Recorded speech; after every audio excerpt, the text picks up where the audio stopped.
Hey guys, Jason Ailes here from Trail Martial Arts. So this week we're talking about determination, but we're talking about determination and strengths and limitations. I'm going to give limitations some air quotes, mostly because a lot of our own limitations are the ones that we self-impose upon ourselves.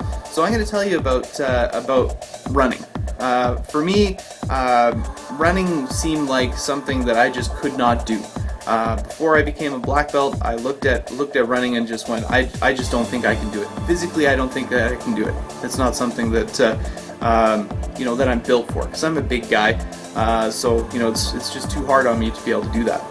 So as a result of wanting to become a black belt, I all of a sudden learned that running was going to be an important part of what I need to do to be able to get into the shape that I needed to get into, and also part of my black belt test was to run a mile. So my self-limiting beliefs led me to think that this was going to be something that was going to be very, very difficult for me, or impossible even. So what I started to do is I started to research things. I started to learn more about running. I started to, start practicing small pieces at a time. So I'd jog for as long as I could.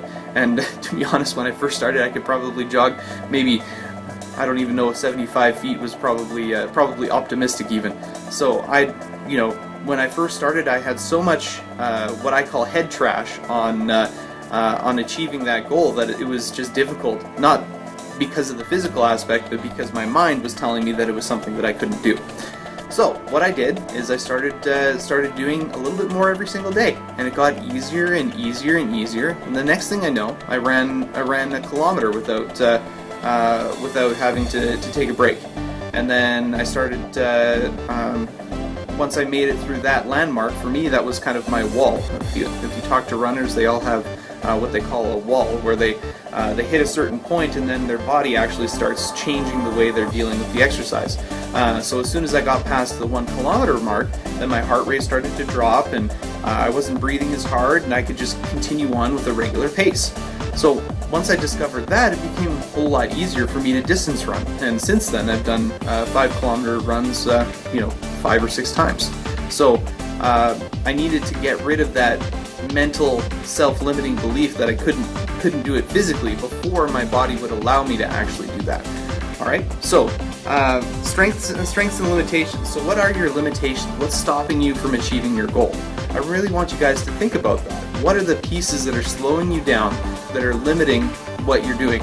Now the next question is it actually a limiting belief, or is it actual limitation? Is it something that's in your mind, or is it something that's real? So it's probably going to take some coaxing and some work, but I've helped many people break through these different barriers where they realize that, oh, maybe I can kick above my head, or maybe I can go into the splits, or whatever it is, but they have to break it in their mind first before physically they can actually do that. Alright, so the other example of breaking through mental limitations is the 4-minute mile. So for those of you that don't know, a guy named Roger Bannister broke the 4-minute mile sometime in the 50s. I think it was like 1955 or something like that. And it was perceived as this thing that was just impossible to beat. People could not wrap their heads around running faster than a 4-minute mile. And as a result, Roger Bannister beat this goal. And then within a year, there was 5 or 6 or 10 people that also achieved the same goal. Now, was there anything that actually changed? Was there technological changes that made this easier? No, not at all. The only thing that really changed was that it changed in people's minds and became possible. They saw that somebody else had done it, and now they can do it too. So I want you guys to really think about those limitations, those things that you've been telling yourself over time, and I want you to kind of rejig the way you think about the things that you're saying. I want you to remove can't from your vocabulary. So instead of saying I can't kick above my head, it's I currently struggle with, or I'm working on. I want you to change those